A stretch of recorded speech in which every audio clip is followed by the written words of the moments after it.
দেখ, আমি তোর জন্য নতুন স্কেটিং নিয়ে এসেছি। বাবা, একটু দেখাও তো কেমন। দাঁড়া, আমি দেখাচ্ছি। এই দেখ। আরে বাবা, এটা তো একদম সাদা সাদা, দারুণ। মা, ওই দেখো, ওর বাবা ওর জন্য কতগুলো স্কেটিং কিনে দিচ্ছে। হ্যাঁ মেয়ে, এটা নে, এটা তো পুরনো হয়ে গেছে, এটা ফেলে দি। আরে মা, ওর বাবা তো ধনী, তাই না? এই স্কেটিং দিয়ে তুমি শিখতে পারবে? হ্যাঁ মা, কেন পারবো না? বাবা, আগে এটা পরে নে। আরে, এই ভাঙাচোরা স্কেটিং দিয়ে কি করবে? আরে বাবা, তুই তো শিখেই গেছিস। হ্যাঁ মা, চল তোকে রাস্তায় স্কেটিং চালানো শেখাই। তুই তো স্কেটিং চালাতিস, তাই তোর জন্য একটা হোভারবোর্ড নিয়ে এসেছি।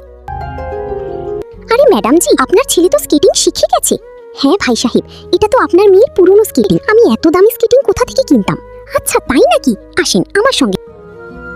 আপনার ছেলের জন্য নতুন স্কেটিং। বাবা, তোমাকে আর পুরনো স্কেটিং চালাতে হবে না।